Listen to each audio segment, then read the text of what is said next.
Another thing we can do now to improve the look of our scene is to activate motion blur. To do this, let's come down to the bottom of the screen where it says Toggle Switches Modes. Click this to reveal some more options.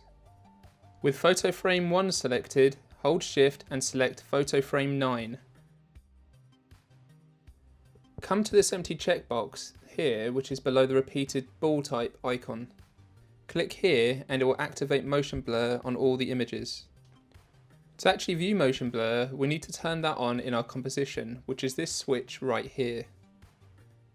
With that turned on, we can see it's added the motion blur to our falling images already. And I think that really does improve our scene quite a bit actually. For now though, let's turn this off to speed up After Effects, as it won't have to generate this blur anymore. But it will still be present when we come to render our final video. Alright, so we have our pictures falling through the air now, and it appears that they're just landing on the water and not being displaced or affected by the water. So they're kind of just floating on the top there. We actually want to put them in the water so that they receive some displacement. To achieve this, we're going to add an adjustment layer with the Drizzle Effect added to it. And as I'm sure you remember, we come up to the menu and choose Layer, New, Adjustment Layer.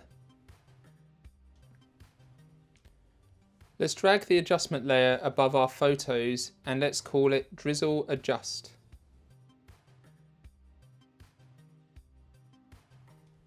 Let's grab the drizzle effect from our ground texture, hit Command or Control C, and let's paste that onto the adjustment layer we just added. Alright, so you can see it's added quite a lot of distortion to our pictures, and it's also increased the intensity of our light. And now that I'm looking at it, I quite like it, so I think we'll keep that. It's not such a bad thing to change your mind along the way. One thing we're not going to keep though is how it's adjusting and affecting our pictures immediately as they enter our scene. To avoid this, we're going to have to split our photo frame layers. There is a keyboard shortcut for this, which will appear in the right hand side of your screen, but I'm going to do this the manual way.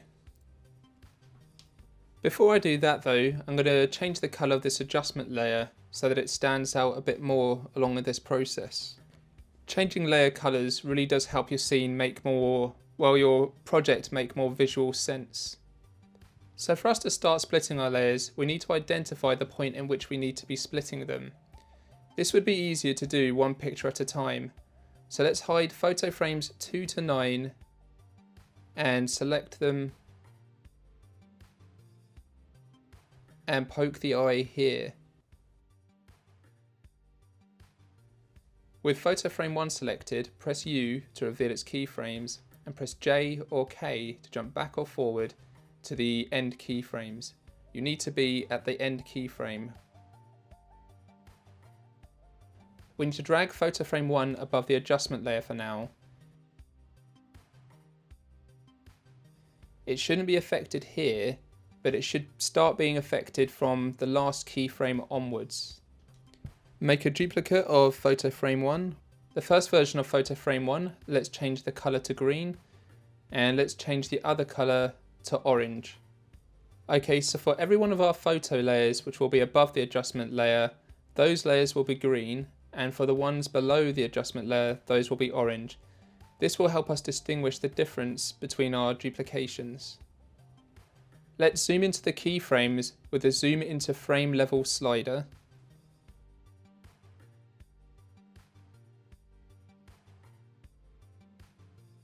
Let's also zoom into our photo frame, and let's also put this back to full resolution just for this preview. With the green photo frame 1 layer selected, press Alt and back bracket to trim the layer. Let's zoom in a bit more because there's a little bit left over. We need to make sure it's exactly that duration. Now with orange photo frame 1 layer selected, hold Alt and press front bracket to split the layer from the left.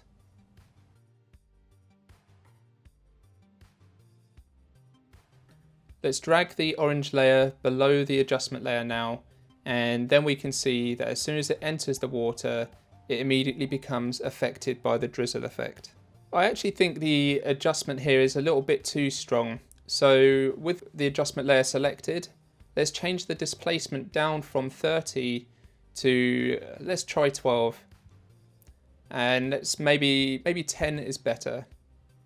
It just needs to appear that it's being affected by the water. It doesn't really need to be so strong. Let's go back to third resolution. I'm going to do this one more time and then I'm going to pause it so you can do the remaining ones.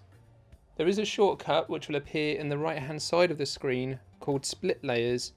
You can give that a go. I'm going to continue to do this the manual way, however. So let's remember that again. Let's turn photo frame green.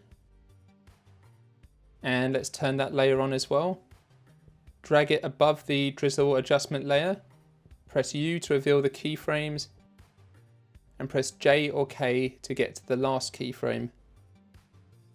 Let's duplicate it again and turn the other one orange. And let's drag the orange layer straight below.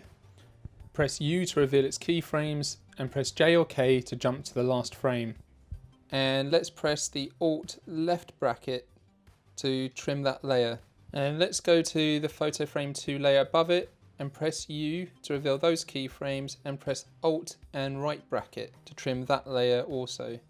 Let's zoom in to make sure there's no leftover frame, which there is here. Let's trim that back. Let's have a quick look. There we are, it's now underneath the water. Alright, so you should feel confident now to repeat the process. I'm going to press pause and then we'll come back and carry on with the project.